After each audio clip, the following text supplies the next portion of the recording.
ओम। ॐ प्राणाय नमो यस्य सर्वमिदं वशे यो भूतः सर्वस्य ईश्वरो यस्मिन् सर्वं प्रतिष्ठितम्। ॐ नमस्ते अस्तु आयते नमो अस्तु परायते नमस्ते प्राणतिष्ठत आसीनायोत ते नमः। आसीनायोत ते नमः।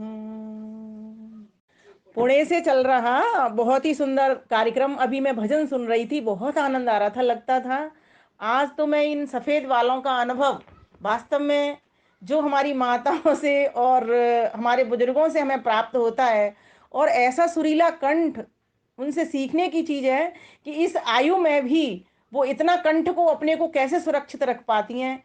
इतने मिठास भरे भजन अभी चल रहे थे, माता प्रवीणा ठक्कर जी हों या संतोष मनचंदा जी हों या और भी माताएं बहनें जो इसमें जुड़ी हुई हों, सभी ने इतने मधुर और इतने सुंदर और प्रेरक, सबसे बड़ी बात प्रेरक भजन, और भजन तो होते ही वास्तव में ज्ञानवर्धक और प्रेरक हैं। और जो ज्ञान जिनमें नहीं, जिनमें प्रेरणा नहीं, वो भजन नहीं होते।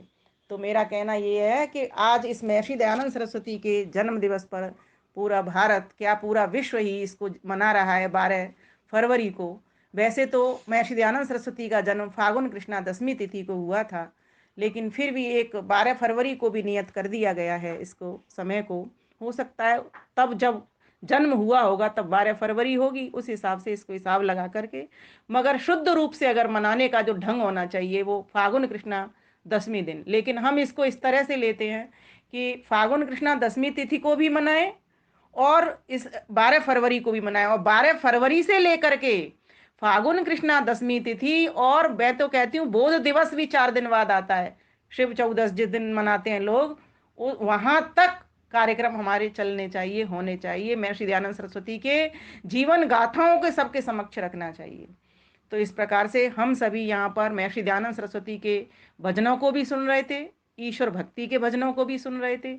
सभी माताओं बहनों को और भाइयों को, सभी को मैं नमन करती हूँ जो भी जहाँ से जुड़े हुए हैं।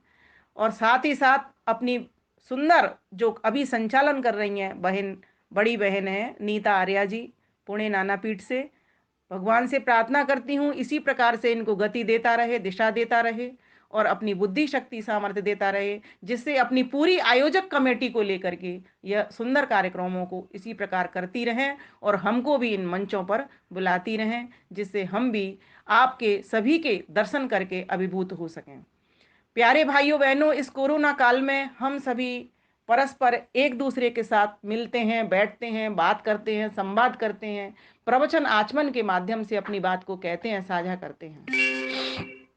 हमारा विषय जो कि इन्होंने, बहन जी ने मुझे दिया, मानव जीवन का लक्ष्य, वास्तव में महर्षि दयानंद को सच्ची श्रद्धांजलि अगर देनी है तो इसी विषय के द्वारा ही जा सकती है, और कोई विषय नहीं हो सकता।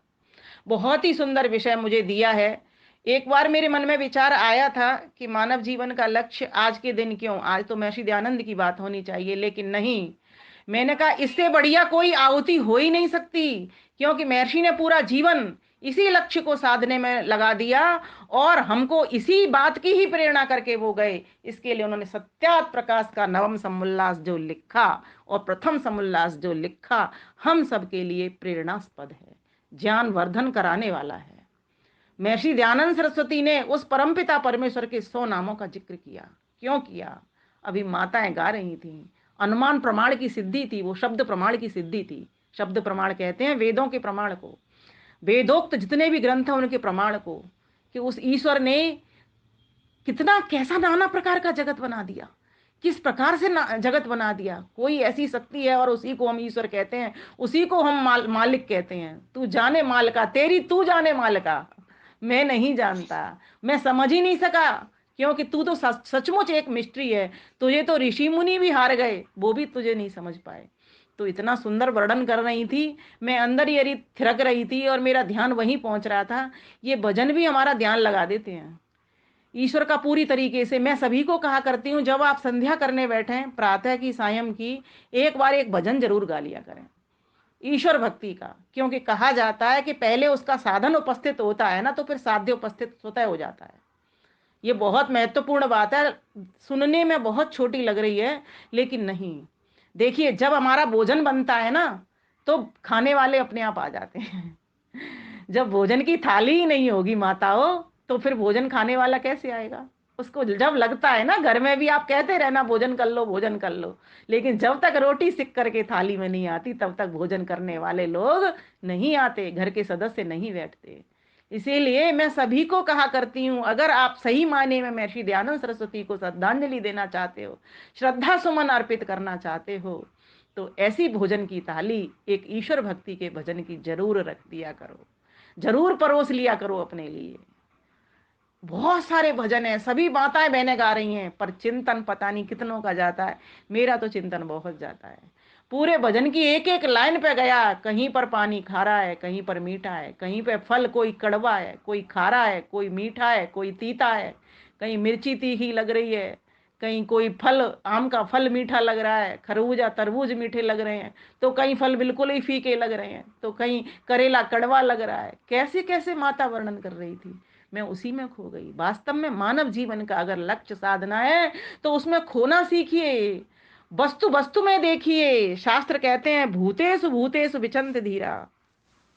प्रत्येक वस्तु में विचरण करिए, देखिए उसको, सोचिए, समझिए, धीर बन करके, ज्ञानी बन करके देखिए।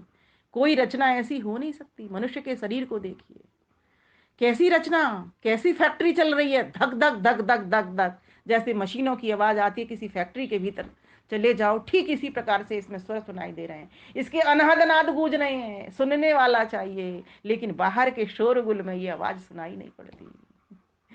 बाहर इतना शोर हो रहा है, कोई आप काम करते हो और कुछ सुनना चाहते हो, अपनी मस्ती की चीज या कोई भजन वगैरह या ज्ञान की चीज, तो आपको सुनाई नहीं देती। ठीक इसी प्रकार से ये फैक्ट्री की धक धक चल रही है। कौन चला रहा है इन श्वासों को, कौन दे रहा है आपको जीवन, एक बार विचार करिए। शास्त्र के बहुत सारे सूत्र मैं आपको इसके विषय पर बोल सकती हूँ। विद्यते हृदय गंति छिद्यते सर्व संशया क्षीयन्ते चास्य कर्माणि तस्मिन् दृष्टे परावरे। जब व्यक्ति को ऐसा अनुभव होने लग जाता है, तो मुंडकोपनिषद क्या कहता है, हृदय की ग्रंथि खुल जाती है, सब संशय छिन्न भिन्न हो जाते हैं, कर्म भी छीड़ हो जाते हैं, जब दूर से दूर और निकट से निकट उस परमात्मा को व्यक्ति जान लेता है।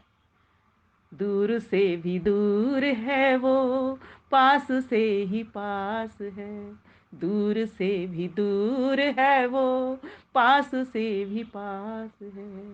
फिर न जाने मूर्खा क्यों करता प्रभु विश्वास है, दूर से भी दूर है वो, पास से भी पास है। इतना पास परमात्मा है, सोचो। आपकी आंखों का काजल आपको दिखाई नहीं देता, वो ईश्वर तो और भी इसके पास है, आपके हृदय के भीतर। देखिए, दो तत्व, ईश्वर और जीवात्मा, दोनों एकदम पास है, एकदम पास। ऋग्वेद क्या कहता है, द्वा सुपर्णा सयुजा सखाया समानम वृक्षम परिशस्व जाते तयोरन्यपि फलं स्वादुवती अनश्नन्यो अभिचाकशीति अभिचाकशीति। दो मित्र हैं, बैठे हुए हैं एक पेड़ के ऊपर। एक मित्र खाए चला जा रहा है, भोग किए जा रहा है, और एक दूसरा मित्र उसको देख रहा है। दोनों मित्र परस्पर प्रेम भाव से, मित्र भाव से बैठे हुए हैं। एक अपना भोग करता रहता है, प्रकृति का ज्ञान लेता रहता है, ज्ञान देता रहता है, और दूसरा मित्र बस देख रहा है, कौन मेरा बालक क्या कर रहा है, कौन मेरी संतान किस तरीके का कर्म कर रही है, शुभ कर रही है, अशुभ कर रही है, सकाम कर रही है, निष्काम कर रही है, कैसे कर रही है, बस वो देख रहा है, दृष्टा बन करके बैठा हुआ है, सारी जगह बैठा हुआ है। भूतेषु भूतेषु, कोई वस्तु उससे खाली नहीं है, कोई स्थान उससे रिक्त नहीं है, कोई समय उससे खाली नहीं है। वो ऐसा गुरु है, स एषा पूर्वेषामपि गुरु काले न नवच्छेदात्। संसार के गुरु आते हैं, जाते हैं, शरीर बदलता है, आत्मा तो अमर है, आत्मा का जन्म मरण होता नहीं। कौन बदलता है? ये प्रकृति बदलती है। ये नाना रूप वाली प्रकृति जो बदलने का गुण है, वो किसका धर्म है? ये प्रकृति का ही धर्म है। और उसी प्रकृति से ये शरीर बना, उसी से ये संसार बना। महर्षि दयानंद सरस्वती इसी सत्य को खोजने में लग गए कि मेरी बहन कहाँ चली गई, मेरा चाचा कहाँ चला गया। हंसती खेलती थी, खिलखिलाती थी, मैं उसके साथ बात करता था, ये कहाँ जा रहे हैं एक एक करके कहते थे। मैं कभी जीवन में नहीं रोया जितना बड़ा मैं हुआ, लेकिन जब मैं 14-15 वर्ष का था, मेरी बहन मेरे सामने से गई, मैं दहाड़े मार मार करके रोया कि कौन लेकर के जा रहा है। और ठीक इसी बात को जब उनके चाचा गुजरे तब उनको बोध होने लगा। और इसी बोध को लेकर के इसी तरीके की बात हमें महात्मा बुद्ध के भीतर भी दिखाई पड़ती है कि महात्मा बुद्ध को बोध हो रहा है। कैसे बोध हो रहा है? वो देख रहा है इस संसार को। माता अभी संसार की प्रकृति का वर्णन कर रही थी। कहीं पर खारा फल, कहीं पर दुख है, कहीं पर सुख है। ऐसा कैसा परिवर्तन है? कौन कर रहा है इसमें परिवर्तन? कोई तो करता होगा, क्योंकि जड़ वस्तु जो होती है वो अपने आप नहीं उठ सकती। ये जो अखबार है इसको मैंने उठाया, आपके समक्ष किया, ये उठ गया। अगर इसको गति दे दूंगी, घुमा दूंगी, तो थोड़ी देर जितनी गति भर पाऊंगी उतनी गति ये घूमेगा। कौन कर रहा है? ये चेतन करता। क्या हाथ कर रहा है? नहीं। आपको देखने में लग रहा है कि इसको हाथ ने उठाया और ये घुमा दिया, गति दे दी। नहीं, ये हाथ तो साधन था। ये इस हाथ को भी चलाने वाला कोई इसके भीतर आत्मा है, और उस आत्मा को भी शक्ति और ये इन हाथों की शक्ति से जोड़ने वाला भी कोई परम शक्ति चैतन्य सत्ता है। उस चैतन्य सत्ता का अनुभव करना प्रारंभ करिए। होगा ठीक इसी प्रकार से जैसे हमारी माता जी ने भजन सुनाया, तू जाने तेरी मालिका, ते तू ही जान सकता है इसको। लेकिन इसका मतलब ये भी नहीं है कि हम उसको नहीं समझ सकते, हम अनुभव में ला सकते हैं। पूरा पूरा तो कोई नहीं जान सकता, क्योंकि जीवात्मा अल्पज्य है, अपूर्ण है। लेकिन उस पूर्ण से मिलकर के तो उस पूर्णता का आनंद लिया जा सकता है, उसके ज्ञान से भर सकते हैं। तो क्यों नहीं उस पूर्ण परमात्मा के पास सुबह शाम हम बैठना प्रारंभ करें। लेकिन व्यक्ति बैठेगा कब? तो हमारा वेदांत दर्शन हमको क्या कहता है? अथा तो ब्रह्म जिज्ञासा। जिसको ब्रह्म की जिज्ञासा होगी वही तो बैठेगा।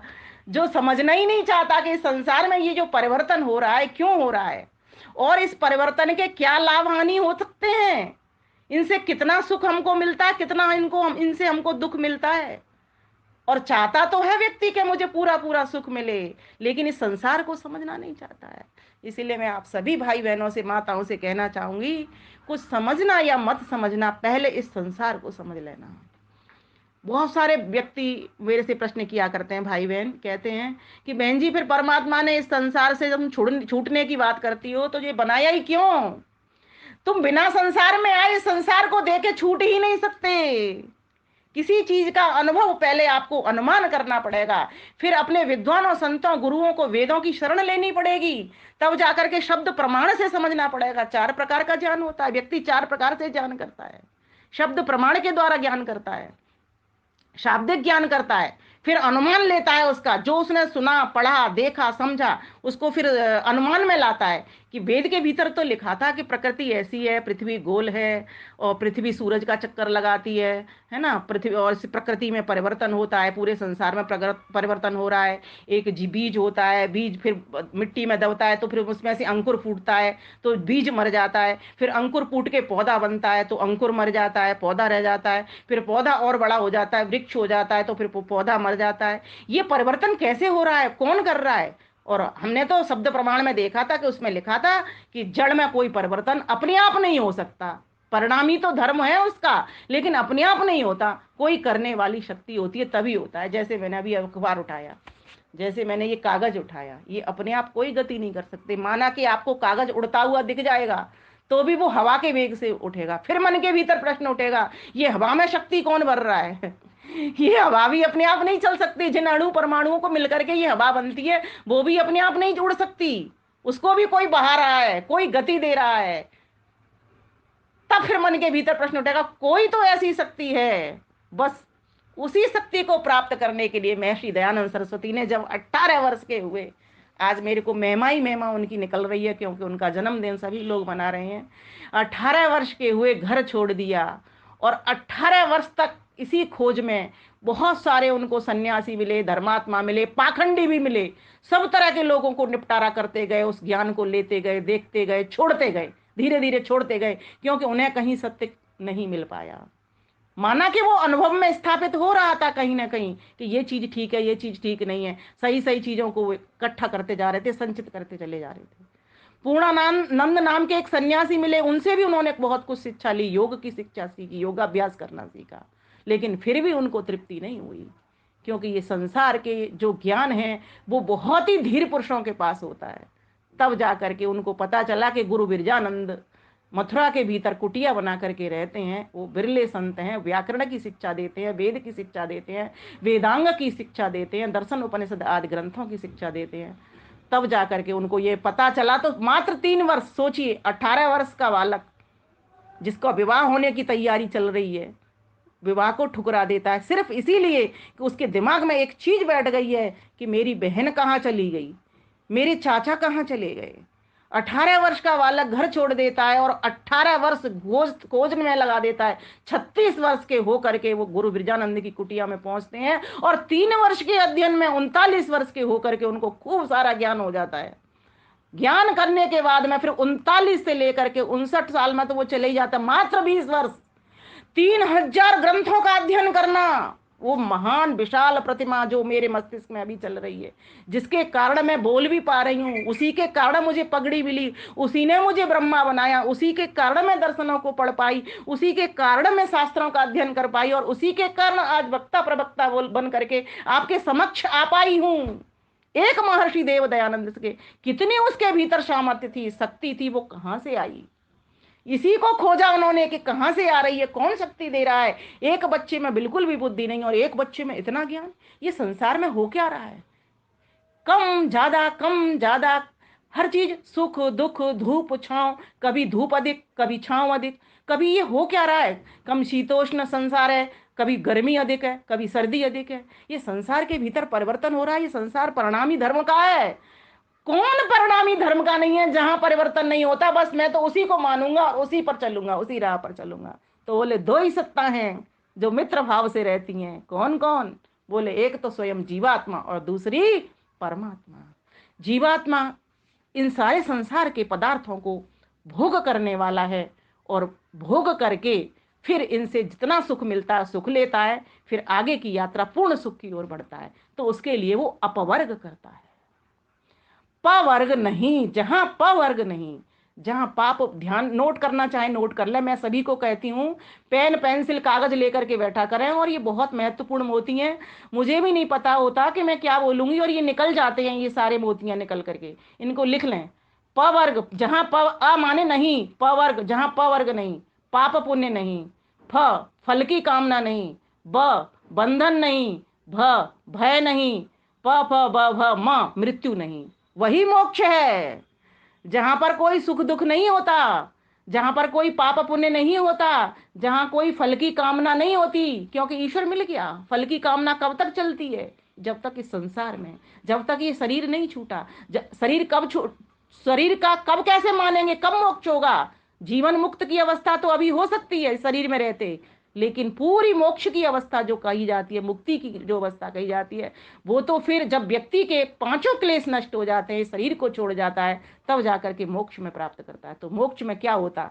कोई सकाम कर्म होता नहीं, कुछ करते नहीं, बस ज्ञान ही ज्ञान लेता रहता है जीवात्मा परमानंद की, परमात्मा की सहायता से। तो जीवात्मा है कैसा, थोड़ा सा इस पर भी विचार कर लो। प्रकृति को देखो, ये प्रकृति हमारे लिए बनाई है परमेश्वर ने, समझने के लिए, यही ज्ञान कराने के लिए। इसीलिए व्यक्ति संसार के भीतर परमेश्वर ने भेजा, इसलिए मनुष्य का चोला उड़ा करके मन बुद्धि दे करके संसार में भेजा कि इसको जानो। एक ही मात्र माध्यम ये संसार होगा कि इसको जान करके समझ करके तुम मेरी ओर बढ़ सकोगे। अथा तो ब्रह्म जिज्ञासा, तुम्हारी जिज्ञासा इस संसार को, जाते हुए संसार को देखोगे तो तुम्हें मुझे पाने की इच्छा अंदर बैठेगी, आपकी पैदा होगी। कैसे? जन्म आदि यस्यतः, दूसरा सूत्र वही ये कह देता है, उत्पत्ति स्थिति और प्रलय ये दिखाई देगी तुम्हें संसार में। जन्म ले रहे हैं बच्चे, पालन हो रहा है, बढ़ रहे हैं और फिर चले जाते हैं। कहाँ चले जाते हैं? कहाँ चले जाते हैं? महर्षि दयानंद सरस्वती ने, कहाँ गए मेरे चाचा, कहाँ गई मेरी बहन? कोई तो ऐसी शक्ति है जिसके पास सारी दुनिया जाती है और उसी के पास से चली आती है। ओम ओम बोल प्राणी, ओम ओम बोल, ओम ओम बोल प्राणी, ओम ओम बोल। ओम के सिवा ना कोई तेरा जग में मोल।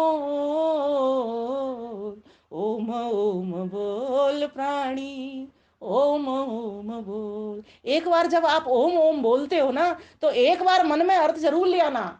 जब श्वास भरना, ओम जब आपने बोला, तो सोचना हे प्रभु आप ओम हो। आपका निज प्यारा मुख्य नाम ओम है। जब आप सांस छोड़ो तो कहो प्रभु आप सर्वरक्षक हो, सब ओर से मेरी रक्षा कर रहे हो, फिर मुझे किस बात की चिंता। सबकी रक्षा कर रहे हो, एक मेरी नहीं कर रहे। क्यों क्यों सबकी कैसे करते हो? क्योंकि आप सर्वव्यापक हो, सर्वांतर्यामी हो, सब जगह में भी रहते हो और सबके भीतर भी रहते हो। कोई स्थान से आपकी दूरी नहीं, मैं बार बार इसी बात पर फोकस कर रही हूँ। कोई समय से आपकी दूरी नहीं, किसी वस्तु से आपकी दूरी नहीं। जब वेद के मंत्र में आपने हमको सुझा दिया, ईशावास्यमिदं सर्वम यत् किंच जगत्याम जगत, सब जगह आप रह रहे हो, सब जगह से मुझे देख रहे हो, इसलिए मैं कोई गलत काम ना करूं। तेन त्यक्तेन भुंजीता, सिर्फ ये जो भोजन पानी वस्त्र मिले मेरे लिए नहीं मिले। महर्षि दयानंद सरस्वती ने इस चीज को समझा था, इसीलिए यहाँ की गद्दी को टुकरा दिया, ठोकर मार दी। कितनी उनको गद्दियां मिलने की लोगों ने लालच दिया, तुम ये इसका प्रचार करना बंद कर दो, तुम जो बोलते हो उसका प्रचार करना, वैदिक संस्कृति का प्रचार करना बंद कर दो, लेकिन तुमको हम गद्दी दे देंगे। बड़ी बड़ी गद्दियां उनको मिली, लेकिन उन्होंने सारी गद्दियां ठुकरा, बोले मैं तो ईश्वर की गद्दी पाना चाहता हूं, उस परमानंद को पाने के लिए बढ़ना चाहता हूं और बढ़ाना चाहता हूं। 18 घंटे की समाधि। मन में प्रश्न एक उठता है, कब वो भोजन करते थे, कब वो पानी पीते थे, कब वो इन्होंने इतनी सारी पुस्तकों का रचना कर दिया, सत्यात प्रकाश, ऋग्वेद आदि भाष्य भूमिका, व्यवहार भानु, आर्य विनय जैसी, संस्कार विधि जैसी पुस्तकों का। और मात्र ये तो 5 पुस्तकों के नाम मैंने लिए हैं, क्योंकि मोटी मोटी पुस्तकें मेरे सामने पड़ी हुई हैं। बहुत सारी अनेक अनेक, लगभग उन्होंने 40 के करीब पुस्तकों का निर्माण किया, और अच्छे अच्छे ग्रंथ हैं। हर तरीके की शिक्षा उन ग्रंथों के अंदर है। और एकमात्र सत्यार्थ प्रकाश के भीतर तो चारों आश्रमों की, चारों वर्णों की शिक्षा है। इसलिए मैं सभी को बार बार फोकस कर रही हूँ, और मैं सभी को पाठशाला बना करके ये पढ़ाना, सत्यार्थ प्रकाश को पढ़ाने का मैंने क्रम शुरू किया। पहले मैंने योग दर्शन पढ़ाया था। योग दर्शन पढ़ाने के बाद मेरे मन में एक बात आई, मैंने कहा ठीक है, हम ये समाधि की अवस्था तक लोगों को इस तरह से योग दर्शन के माध्यम से पढ़ा देंगे, समझा देंगे, लेकिन फिर मैंने कहा सत्यार्थ प्रकाश पाठशाला भी चलाई जाए।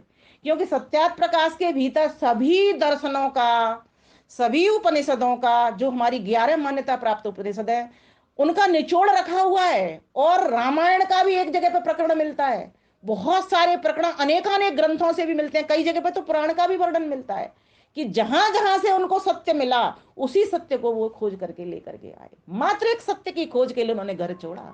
घर छोड़ना उनको कोई जरूरी नहीं था, बस एक ही मन में वो संकल्प लिया उन्होंने, ऐसा दृढ़ संकल्प लिया।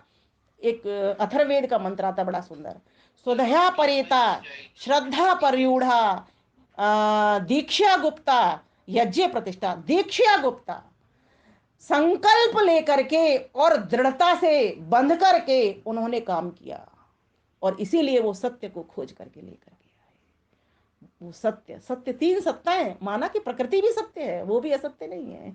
ये संसार सत्य प्रकृति से बना है। इसीलिए जो लोग ये कह देते हैं ना जगत मिथ्या, जगत मिथ्या नहीं है। ये संसार अगर नहीं होता, परमात्मा इस संसार को बस मिथ्या इसलिए वो कह दिया करते हैं कि इसमें उत्पत्ति विनाश हो रहा है, ये नित्य नहीं है। बस प्रकृति तो नित्य है, लेकिन संसार अनित्य है, ये हमेशा रहने वाला नहीं है। और ये हम अपने शरीर के परिवर्तन से भी देख रहे हैं। हमारा शरीर जब छोटा था, बालक थे, बालक से बड़े हुए तो बालकपन खत्म हो गया, शिशुपन खत्म हो जाता है ना। उसके बाद में फिर थोड़े से और बड़े हुए तो हमारी वो अवस्था भी चली गई। फिर उसके बाद और बड़े हुए तो हमारी अब ये अवस्था आ गई। और अब इससे भी बड़े, यही तो विचार करना है, यही तो ध्यान में लाना है कि अब और बड़े होंगे, 60 के होंगे, 70 के होंगे, 80 के होंगे, 90 के होंगे, 100 के होंगे। मैं तो कहती हूँ भूयश्च श्रद्धा शतात भी हम सभी होंगे, ऐसी आशा के साथ मैं इस बात को कह रही हूँ। तो भी ये शरीर मरता चला जा रहा है, और प्रत्येक 7 वर्ष के बाद आप अपनी फोटो खींच खींच करके रखना। एक बार ज्ञान लेने का मैं आपको ढंग बता रही हूँ। एक बार देखना अपने फोटो को, आप बचपन में कैसे थे। और सभी माताएं अपनी एल्बम निकालती हैं और उसी फोटो को रखती हैं कि हम ऐसे लगते थे। लेकिन क्या कभी हम विचार करते हैं कि हम आगे भी ऐसे ही लगे? आगे ऐसे एक शर्त पे लग सकते हैं, जब उस युवा का वर्ण कर लेते हैं। ईश्वर को युवा कहा गया है, वो न जन्म लेता न मरता, और आत्मा भी युवा ही है, वो भी जन्म लेती न मरती, वो भी कुछ नहीं करती। लेकिन जो शरीर का धर्म है वो जन्मता है और मरता है। वासांसि जीर्णानि यथा विहाय नवानि गृह्णाति नरो पराणि तथा शरीराणि विहाय जीर्णानि अय्यानि संयाति नवानि देहि। ये शरीर का धर्म है, ये वस्त्र की भांति बदला जाता है। जैसे वस्त्र तो हमें दिखते हैं बदलते हुए, नित्य स्नान करते हैं नित्य बदलते हैं, लेकिन ये शरीर का, जो शरीर को बदलने वाला वो कौन है? वो आत्मा नहीं है। आत्मा की हिम्मत नहीं है, आत्मा की औकात नहीं, आत्मा की ताकत नहीं, आत्मा में इतनी बुद्धि नहीं कि वो अपने आप ही इस शरीर को बदल ले। ये शरीर को बदलने की व्यवस्था परमेश्वर के हाथ में है, ध्यान देना। डॉक्टर ऑपरेशन करके बच्चे को निकाल तो सकते हैं, लेकिन उसके भी समय की निश्चित अवधि परमात्मा के हाथ में है। परमात्मा ही जन्म देने वाला है, परमात्मा के ही हाथ में मृत्यु है। हमारी अपनी ताकत नहीं है, हमारी अपनी ताकत तो परमेश्वर ने अपनी कुर्सी की दी हुई है। वो चाहता है मेरा पुत्र मेरी गोद के भीतर बैठे, इसीलिए उसने वेदों का ज्ञान सर्वप्रथम जब हमारा जन्म किया मनुष्य का, तो हमको वेद ज्ञान नत्थी कर दिया। यस्मिन ऋचः साम यजूंसी यस्मिन प्रतिष्ठिता रत्ना भाविवारा। जैसे साइकिल के चक्र होते हैं ना, ठीक इसी प्रकार से ये हमारे मन के भीतर ये प्रतिष्ठित है।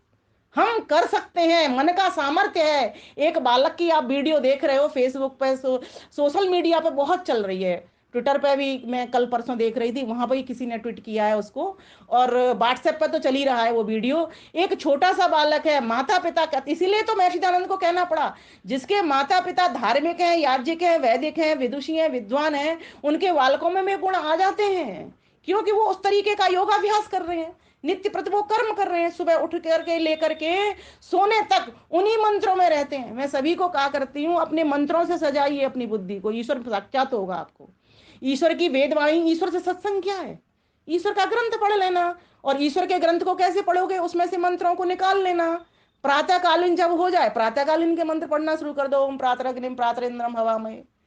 जैसे ही नहाने के लिए पहुंचते हो बाथरूम में, शुरू हो जाओ सन्नो देवी रविष्ट है। बहुत सारे मंत्र मुझसे ले लेना जिसको चाहिए। 10 मंत्र पढ़ना चाहते हो स्नान के टाइम पर, 10 मंत्र पढ़ डालना। आप हाथ रगड़ रहे हो, मंत्र पढ़ते जाना, मैं मंत्र भेज दूंगी आपके पास व्हाट्सएप पे ना। सुबह उठ करके 5-5 मंत्र आपकी पुस्तकों में लिखे पड़े हैं, वो सब देख लो ना, नित्य कर्म विधि में। करना, थोड़ा सा मेहनत पड़ेगी, याद करने पड़ेंगे, उनके अर्थ सीखने पड़ेंगे। फिर जब आप भोजन करते हो, अन्नपते अन्नस्य नवोदय अन्नविवस्य से पढ़ना प्रारंभ कर देना, ब्रह्मार्पण ब्रह्म अवेर करना शुरू कर देना। फिर भोजन का अंत कर देते हो, मोगमन्नम विन्दते अप्रचेता सत्यम रवि, ये पढ़ना शुरू कर देना। मैं कैसे बोल पा रही हूँ, मेरे जीवन में उतरा है वो, आप जीवन में उतार लीजिए, आपका भी आ जाएगा। ईश्वर प्रतिक्षण आपके समीप है, प्रतिक्षण अपने आशीर्वादों की वर्षा कर रहा है। बहुत लोग मुझे ये भी प्रश्न किया करते हैं, ईश्वर ने आपके ऊपर ही ज्यादा कृपा कर दी है। मैंने कहा ईश्वर तो न्यायकारी है, क्यों भूल जाते हो? ईश्वर न्याय करता है वो सबके ऊपर।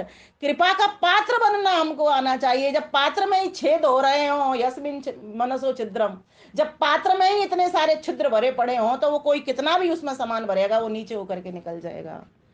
घड़े का एक छेद पूरे पानी को रिसा देता है। प्यारे भाइयों बहनों माता हो, आज बहुत सारे कार्यक्रमों के चलते ये संख्या इतनी आपकी दिख रही है, फिर भी काफी अच्छी है, मैं तो यही कहूंगी।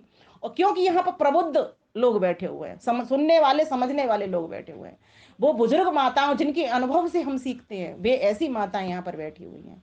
इसीलिए सभी को साधुवाद शुभकामनाएं प्रेषित करते हुए, उत्तम स्वास्थ्य की कामना करते हुए, मैं आगे अपने विषय की ओर जाती हूँ कि मानव जीवन के लक्ष्य को साधने के लिए महर्षि दयानंद सरस्वती ने 20 साल तक 3000 लगभग ग्रंथों को पढ़ा, उनका निचोड़ निकाला, और निकाल करके इतने सारे ग्रंथ लिख देना, ये महानता नहीं है, ये विशालता नहीं है।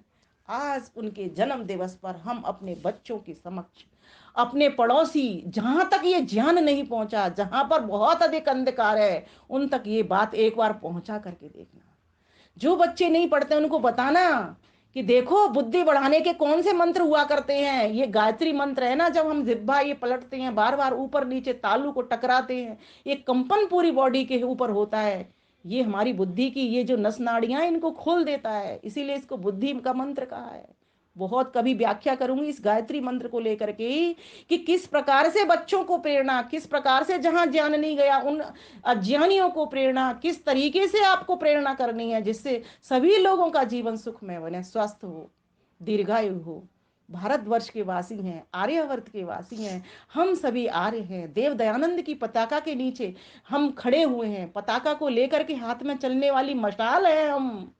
तो हमको पहले स्वयं अपने जीवन में ये चीज लानी पड़ेगी, जो मानव जीवन का लक्ष्य महर्षि दयानंद सरस्वती ने हमारे समक्ष रखा। अभी मैं उसकी तो साधनों की तो बात कर ही नहीं पाई हूँ। नीना जी को नमस्ते करती हूँ, साध्वी जी को नमन है मेरा। बहुत ही अच्छे इनके भी भाव हुआ करते हैं, बहुत अच्छे ये गीत भी गाती हैं।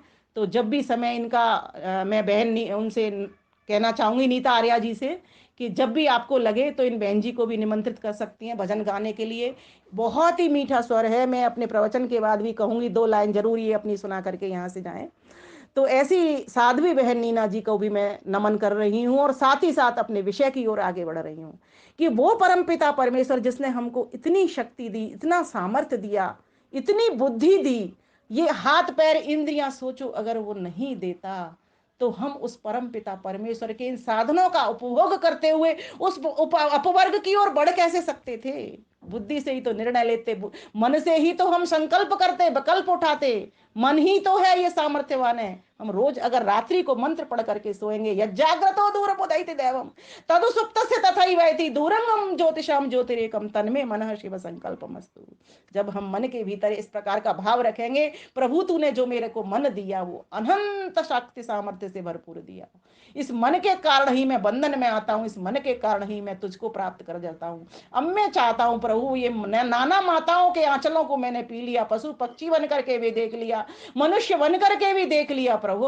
अब मैं अंतिम लक्ष्य जो मेरा है, जिसके लिए ये मनुष्य चोला बिला है, उस लक्ष्य परमानंद को मैं प्राप्त करना चाहता हूं प्रभु। मैं आपके समीप आ गया हूं, मेरे ऊपर वरद हस्त रख दीजिए परमात्मा देव, वरद हस्त रख दीजिए। मैं चाहता हूं कि आपके साधनों को अगली बार का जब प्रवचन होगा उसमें मैं रखूंगी, कि परमात्मा ने हमें भी कौन से साधन बताए हैं जिनके कारण इस मुक्ति को हम प्राप्त कर सकते हैं। आज मैंने सिर्फ मात्र महर्षि दयानंद सरस्वती से जोड़ करके ये बात बतानी चाहिए, कि उस महान आत्मा ने हमको इस लाइन में प्रेरित किया। अगर वो महान आत्मा नहीं होती तो आज भी हम पैरों की जूती होते, जो पगड़ी बन करके और वक्ता बन करके ब्रह्मा बन करके यज्ञ करा रहे हैं, संस्कार करा रहे हैं, वो सब महर्षि देव दयानंद की ही कृपा है। उसी के कारण आज हम स्त्रियां इस तरीके से स्वतंत्र हो करके और अपने कर्म क्षेत्रों को समझ करके, अपने वर्णों को आश्रमों को समझ करके, इन मंचों का संचालन करते हुए, इन मंचों का आयोजन करते हुए और दूर दूर तक अपनी वैदिक संस्कृति को पहुंचा पा रहे हैं। जय हो देव दयानंद की, आनंद की, करुणानंद की। ये 40 पंक्तियों में मैंने इसका दयानंद चालीसा भी बनाया हुआ है, लेकिन समय की अपनी एक सीमा होती है। 33 मिनट हो चुके हैं, 30 मिनट का मुझे समय दिया था, 3 मिनट का मैंने अतिक्रमण कर लिया है, उसके लिए मैं क्षमा चाहती हूँ।